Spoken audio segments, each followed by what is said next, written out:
Welcome to my 2 years on YouTube video. I'm so excited for this because last year I filmed my 1 year on YouTube video and I talked about what I learned. I talked about tips and things that they don't tell you about starting a YouTube channel. I also shared some analytics. I went into a good deep dive of my first year and I shared with you some goals that I would like to accomplish later on. So I'm really interested and excited for this video because I'll be able to share with you the second year compared to the first year. Just talk about a lot of things, how YouTube changed my life, some tips, goals, all that stuff. So I hope you're ready for this video. I'm going to break it up into different sections. So the first section is going to be about how YouTube impacted and changed my life. The second section, we're going to talk a little bit about last year's analytics compared to this year's analytics, some numbers if you're interested in that. Also talk about if I made any money this year, if I had any difference in equipment, all that stuff, just comparing last year and this year together. And then I thought it would be fun to also do superlatives. We did this last year and I really enjoyed it, so it's kind of cool just so you can see my thoughts on my own videos, what my favorite video was, my least favorite video, my favorite thumbnail, stuff like that. I think they're really fun, so I wanted to share those with you as well. Then I want to talk about tips, just a good overall wrap up of how I feel like this year went in terms of YouTube. So I hope that sounds exciting to you. But yeah, let's get started. So how YouTube changed my life. I feel like YouTube has been such a nice outlet for me. Growing up, I've always been a very creative person. I liked art, I like to paint, I like to draw, I like crocheting and all that stuff. And I feel like I kind of put a pause on that for quite a few years, and then now I'm getting back into it, but just in video form, which is very new and exciting for me. And it's just been really nice to post videos or interact with people, and I just feel like it is so nice. I just feel like if I didn't have my YouTube channel, honestly, I don't really know what I would be doing for fun. I just feel like YouTube made my life so much more exciting. I've been able to connect with other creators that I literally would not have met at all ever, and the people that I've connected with, we just talk all the time every day, and it's just been such a nice friendship that I've developed. Same thing with the viewers of my own channel. I feel like I can now recognize so many people who comment, which I'm just gonna go ahead and put a bunch of screenshots on here that I have received this year that have just been the sweetest and have been so nice. And I just love how I can now like get a comment from someone, recognize you, and be like, oh my god, I remember you commented on this video, how you doing, give me an update on this. Like, I just feel like I have such a better sense of community now. I've been able to interact with so many different people in an actual friendship way, and also just in a thank you for watching my channel way. If you're one of those people who have left sweet comments, thank you so much. I see you, I recognize you, and I appreciate you so much. Something that I love is that now anytime I get like a nice comment, it hits the exact same as when I got my first ever comment, and I don't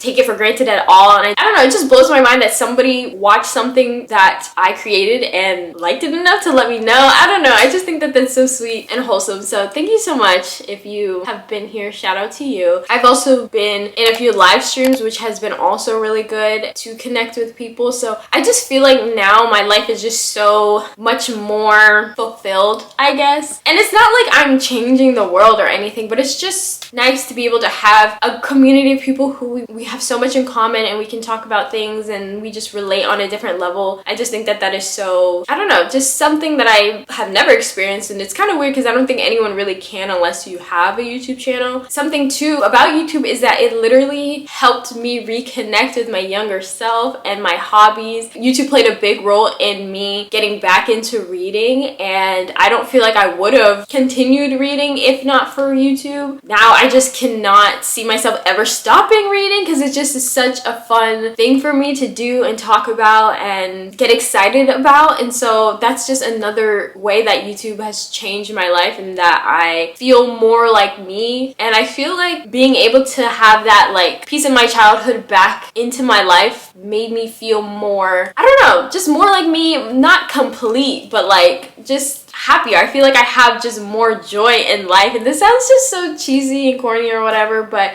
it's so true. Like, I feel like I was in this weird headspace of productivity and hustling and having goals and always looking to the next thing. And like, I feel like we can learn a lot from children and our childhood versions of ourselves, because the things that we loved were just so pure and wholesome, and there were no ulterior motives. They weren't for money, they weren't for nothing, just solely because I loved it. And I feel like having YouTube really made me get back to the things that I just love. And it's like, I don't care if anybody else likes it or not. I don't care if it's making me money or not. I just want to do this for me. And so I feel like YouTube played a huge role in that for me. And I also feel like YouTube taught me that I can be so consistent and I can grow in circumstances that aren't really doing anything for me. Like, even if the numbers aren't favorable and they're not performing well, I feel like it's not something that ever made me think, oh, I should just stop, because I'm not doing it for the views. Like, I just really like making videos, and even when I was having 0 views, I was still out here doing the thing. And so I feel like that makes me realize that I'm in the right place, I guess, because performance has no effect on whether or not I'm gonna show up next week or not. Like, I just feel like YouTube is one of those things where if you're expecting to get money quickly, if you're doing this just for the job, you're gonna not love it as much, because the numbers aren't gonna always be numbering, and you gotta be okay with that. And honestly, if you just have such a love for the things you're doing, it shouldn't matter. So I just feel like YouTube has been really good with highlighting the things that are really important to me, the things that I care about, the things that I want to talk about, the things that make me happy. And yeah, I just really enjoy it. So in these little videos, I also hope to encourage anybody who is thinking about starting YouTube to just do it. And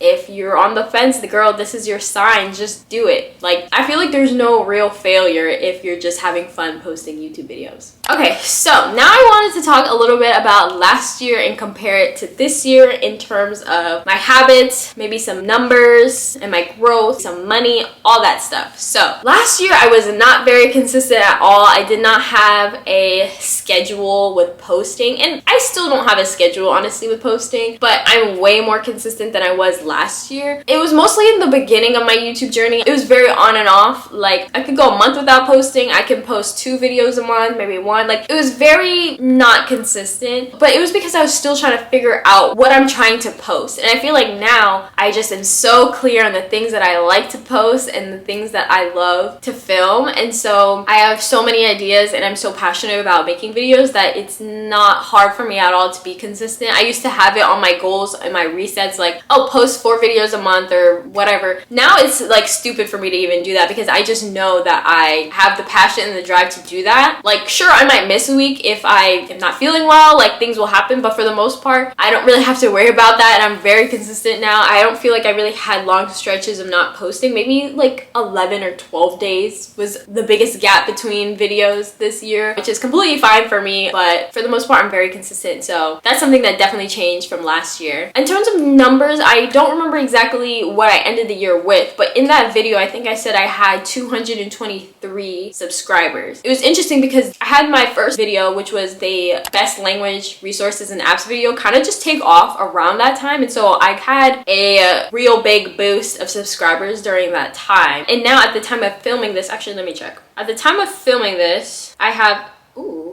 746 subscribers. Might change by the time I edit this and upload it, but that's where I am now. I'm gonna go ahead and put a screenshot of all of my milestones. I do it every 50 subscribers. And something also to note is that, as you can see, where I started to take off a little bit last year was around November 10th. And from November 10th, maybe like January, like December, that's 2 months to hit those 200 subscribers. But then from January to August to get my next 200 subscribers took 8 months. Honestly, I just still felt like I was lost and didn't really know what I was posting. And I was still just editing just to take out my mistakes and rough cut it. Like, I didn't put any creativity in those videos, so that's why I feel like it showed in those 8 months. Because from getting 100 to 300 subscribers, I had a video doing really well that was driving those subscribers. And so in the next 8 months, I was just kind of having very bland videos. I didn't put any effects. I wasn't really being super creative with my thumbnails. So I felt like the growth was slowing down, especially because that video was slowing down a little bit. But what's interesting is once I started paying attention to editing and wanted to add some creativity to them, and I started to do the same thing with my thumbnails, tried to get them to look nicer, I got my next 200 subscribers in 3 months. So from August to November, I got my next 200 subscribers. So YouTube is a very, very weird, like you can be gaining a lot of subscribers in a short amount of time, or it can take a lot of time the next few months to hit the next set of subscribers. So that is just my experience so far. I'm very curious to know what next year is going to look like, just because I feel like I'm now starting to be more creative with my videos and work on it beyond just cutting out the mistakes and the ums and stuff like that. So something that's super duper freaking important is just comparing yourself to last year. The thing that helps me so much is just not looking at other people, guys. Like if I'm trying to compare when I got my first 700 subscribers to someone else, I'm just gonna be sad. Like, and it just doesn't make sense to do that because everyone has different lives, everyone has different experiences, everyone has different opportunities, everyone has different skill sets. Like I don't feel like I am behind because I'm only comparing myself to me. Like last year it took 1 year to hit 200 subscribers. This year it took 1 year to hit 500 subscribers. So I'm literally comparing myself to myself. If you are just thinking about other people, you're not gonna be successful. I'm sorry. You're just always gonna be sad. You're just gonna be comparing yourself all the time, and like it just doesn't make any sense to do that if I'm being for freaking real. So don't worry about anyone else. Don't look at anyone else's numbers and make it seem like it has something to do with you, because it doesn't. It really doesn't. I started with no experience at all. I just filmed on my iPhone, and I just now got a camera like a couple weeks ago. Some people start off with a camera. They start off knowing how to edit really nicely, how to do thumbnails really nicely. Like, so of course they're gonna grow at a different rate than me, but I'm not them. So I'm not gonna compare. Get that through your head. Anyways, also in terms of videos that have been doing best on my channel, it's been my best 3 language apps and resources video. That video has always been pretty consistent at this time. I think I have 23,000 views on that video, which is amazing, honestly, because that was my very first video ever, and I was so scared and hesitant to post that video. It took everything in me to just click post. I had it done for weeks, and I just kept watching it, trying to make sure if it was perfect or not, and I just like, you know what, forget it, let me just post it, and it's at 23,000 views. These videos, these 1 year recap videos, it's always on the anniversary of when I post that video. So the fact that I am where I am now is because of that video, because I just finally had the courage to just post it. So shout out to me, shout out to that video, and I haven't watched it since I uploaded it, and I'm curious to go back and see what I was like. I filmed it not in this apartment. I feel like I'm very different now than I was back then, so it's just very like nostalgic to think about. And then my second most popular video has been my Kindle Paperwhite review and decor. So that video, I think it has 6.7 thousand views at this point, and I'm very happy about those because those are where I feel like most of my passion comes from, language learning and books. And so I love that it is being received well by viewers. So in terms of money, I'm not monetized, so can't show you anything regarding that, and I haven't done any sponsorships as well. I get emails all the time from people that want to like gift me things that like it'll be cool to have. Like I've had people reach out for like bags and clothes and coffee and stuff like that, which would be cool to receive for free, but I just don't feel the need to do that right now. I don't know, I just feel like I would just be doing it just for the free things, not because I genuinely feel like you guys should go out and get these products. I just don't feel like I'm there yet. But if anyone wants to send me something for free and not want me to talk about it,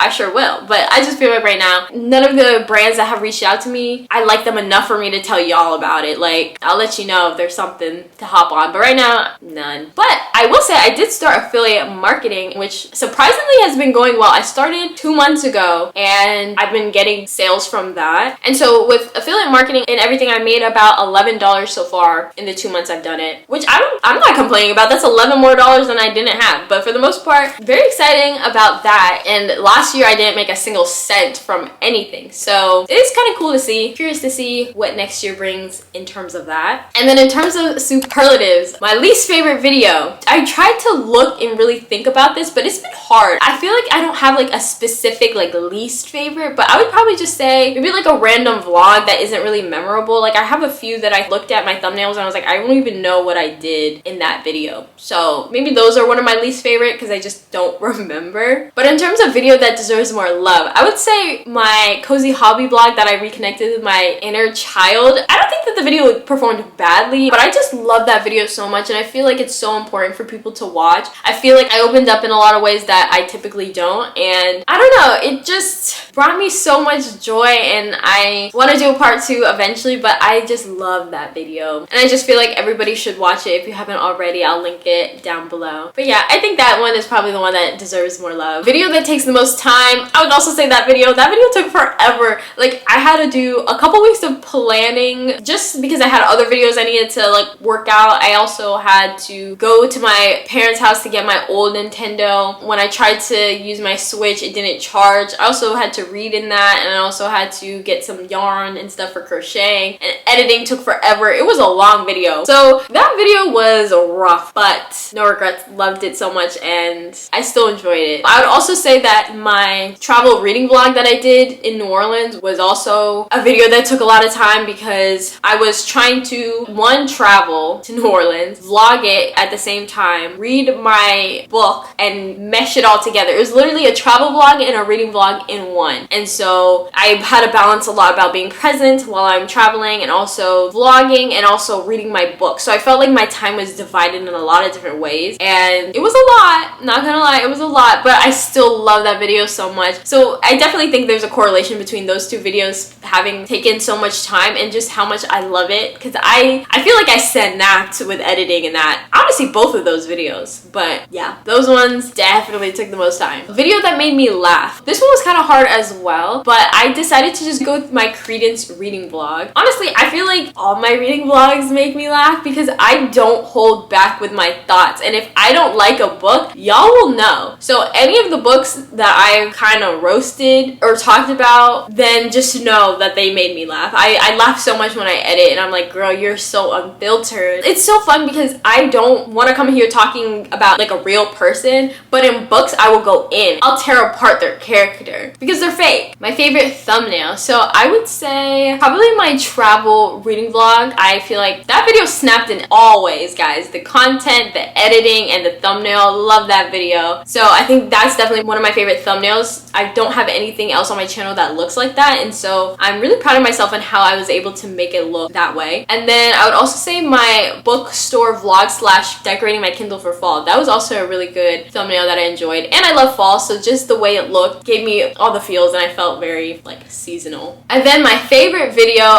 dude, it's so hard to just pick one, so bear with me, but both of my travel vlogs that I did this year, so my New Orleans one and my cruise one when I went to the Caribbean, love those so much. And I think it's also just the memories that are associated with them. I just love it so much, and I have definitely rewatched my cruise video a lot because I just had so much fun, and I am trying to go back. So that was also a really big one that I enjoyed. Then I would also say, of course, my reconnecting with my inner child video, because I feel like it just hit different, and I just really enjoyed recording it, not editing it, that was kind of rough, but I did enjoy recording it and like being in the moment with all these old hobbies, so I enjoyed them a lot. And then also I would say my Archer's Voice reading vlog was also a favorite of mine because I was so close to crying. Like, I did cry while reading it, but I didn't show y'all that part. But when I was talking about it, I was getting choked up, and it was hilarious to me. I love honestly thinking about how all 4 of those videos are associated with the memory of me doing it. It's not the video that performed the best, it's not the video that gave me the most money, it's just how it made me feel. And so traveling, reading, and reconnecting with my inner child, those are my favorite videos, and those are like one of my favorite memories to think about. So I love how there's a little association with those. Now I would like to talk a little bit about the tips slash things I wish I knew. I just want to briefly go over the things that I mentioned last year because I feel like they're all so relevant and I don't want to not mention them. So the first one I said last year was to document your why, which I think is super important because unless you blow up instantly, you're not going to be getting any type of money, validation, thousands of views. So I feel like if you know why you're making a YouTube channel, it will help you to go through all of the challenges. Because girl, I'm at 746 subscribers. If you think I was only here for the money, I would still be here 2 years later?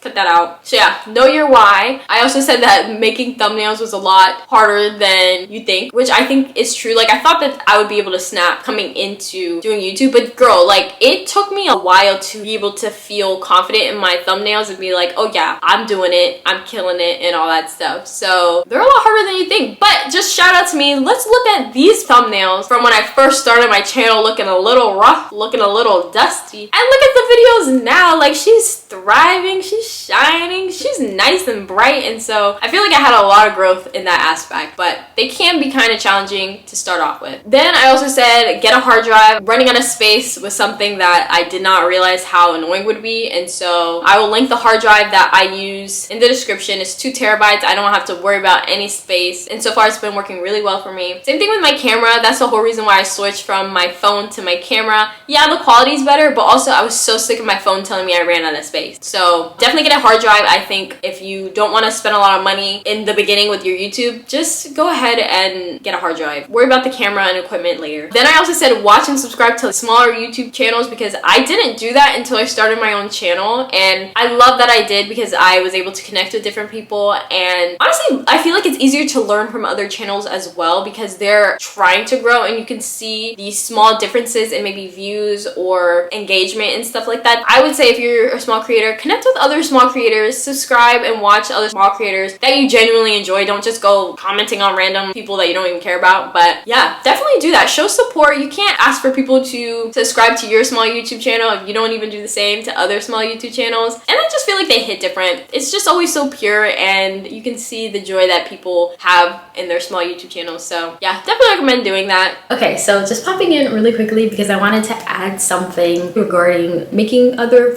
creator friends, and that was just to avoid follow for follow and let's support each other type comments, because I just don't think that they're actually useful in helping your channel grow whatsoever. Because let's be real, like if someone says, hey, let's support each other, follow for follow, what are the chances of you actually liking the videos that they make? It's just at that point, let's try to get as many followers as we can. Who cares if they actually will watch the video in your channel? And I feel like it's more important to focus on quality than quantity. And like, even if you don't have a lot of subscribers, like at least the ones that you do have actually like what you put out, and it's not just a number, because the math won't be mathing. If you did this so many times with different people, you have hundreds of subscribers, but you're getting like 5 views in each video. It's not gonna correlate and really make sense. And I remember too, like this one time I had a comment from a girl, and she was saying how she really likes my channel and she would like us to support each other, and she followed my Instagram and subscribed to my YouTube channel. And you know, I thanked her for the support and all that stuff, but I didn't address like, hey, let's follow each other and support each other, just because I didn't really resonate with her content, and I didn't want to just subscribe to her because she subscribed to me. Like I don't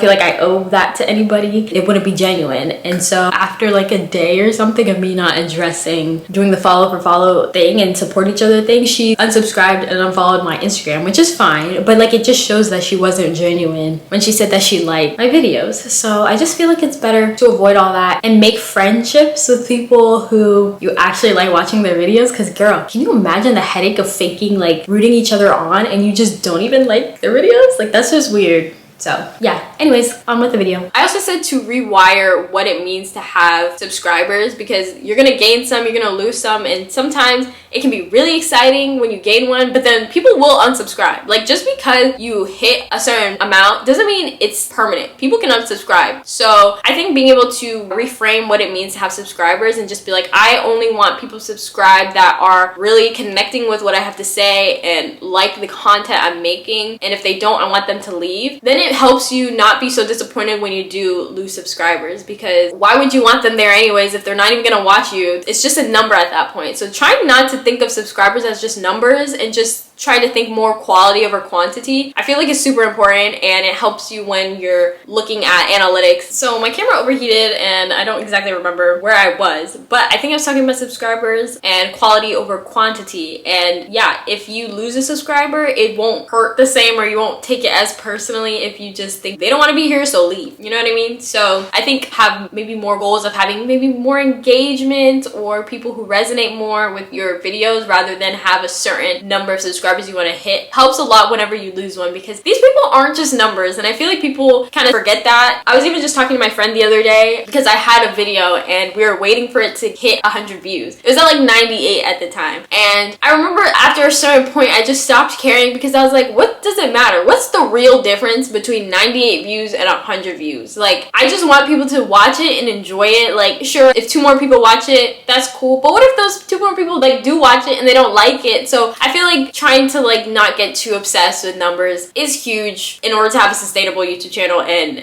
sustain your mental health. Last year I also talked about bewaring of this YouTube Studio app, which it's just one of those things everyone I feel like is gonna have a journey with. It can be really difficult, especially when your channel's doing well, like to not refresh and be like, oh, where am I at now? Where am I at now? Like it can be tough, something I still struggle with, but at least I'm very aware when it's happening and I'm able to be like, okay, let me do something else, because when I'm busying myself with something else and I don't look, it's really refreshing. And like when I do see that more people maybe subscribed or maybe I have more comments, it's nice because I'm like, okay, I'm not constantly refreshing and being like, okay, what about now? Like it's just really nice to take some time off and then get back to it whenever, so you're not so focused on YouTube. I know this video is like how YouTube changed my life, but don't let YouTube be your entire life. Let's not get that twisted. Be able to have other things going on so you're not so hyper fixated on YouTube, because then that's when the numbers come and that's when the anxiety comes and it's just not cute. So definitely keep that in mind. Having boundaries, what you feel comfortable posting and not, I feel like that's super important. And I think you know whenever you're posting like, oh, this doesn't feel right, I don't feel like talking about this makes me feel uncomfortable. And don't force yourself to do it just because maybe you think it's gonna get you views or maybe you think it's gonna perform well. Just don't. It's not worth it. Lastly, I said last year was you don't have to tell anybody about your channel. It can be really intimidating and awkward, especially when you're first starting, because even looking back at my old videos, I'm like, oh wow, you're so cute, you didn't know what the hell you were doing. I didn't need more eyes on me for people I know in real life, and so not telling people initially was the move. And now that I feel more comfortable, I don't go out of my way to tell people, but if they find out, I wouldn't feel some type of way because I feel very confident in my videos and things that I'm making because I actually genuinely love the videos. So yeah, that's just something I would like to reiterate. There's no pressure in doing that, and honestly I tend to like it because I know that I would get a lot of subscribers from people I do know, but I don't want to make YouTube videos for people I do know. I want to make it for strangers on the internet. So this year, honestly, I only have 2 things to add because I feel like I learned a lot in that first year, and this year was kind of just more putting it more into practice. The first thing I would say is probably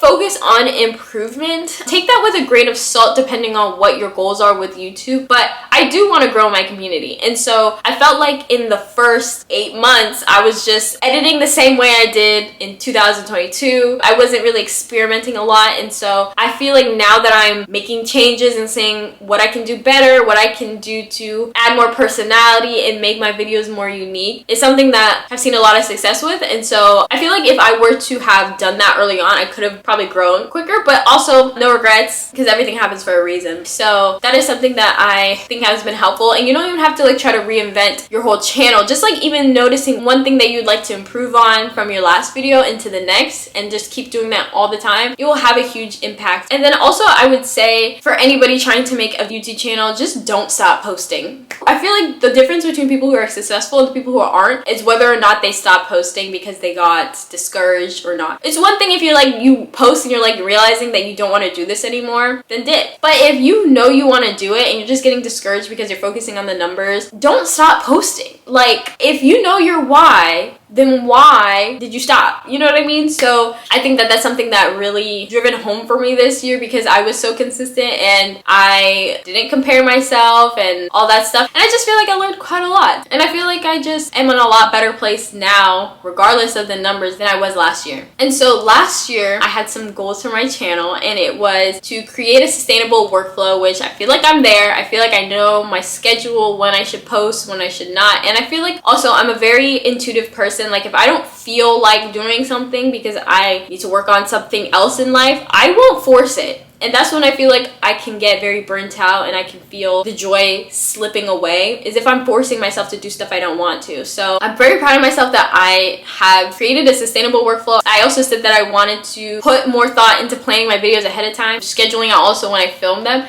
And I have a whole content calendar now that I pay a lot of attention to. It's nice to rearrange when I want to film things, and it helps me stay really organized. It helps if I feel overwhelmed because then I can just be able to have a nice visual of what's coming. And I now have videos planned up until the end of February or something like that. I'm really happy about that, and I have a few weeks where I'm posting multiple times in that week. So I'm just, in terms of workflow, a lot better than I was last year. Anyways, I think that is it for the most part. I am so so excited about going into this next year and to see what year 3 brings. I think it's so helpful because like I love reflecting and I can look back on these things and see how different my channel is. But I just feel like if you really want to start YouTube, girl or guy, just do it. It's so fulfilling to me, and whenever you have people leave comments, whenever you can talk to people and relate and connect, it just hits different. You build great friendships with people you would never have met otherwise. But if you just focus on those things and not like the outside numbers, noise, comparison, all that, then I feel like you'll be golden. Because even if you think about it, they are a whole different person with different experiences in life, and it's impossible to compare. And even just like work ethic and consistency as well. Like I remember I would sometimes see people doing really well and their channel is growing, but they're posting so much more than me. They have so much more videos that have the potential to take off. They are investing a lot of money in their equipment. They're taking classes. They have a degree in film. They have all these connections with other creators. Like there's just so many things. So I just hope that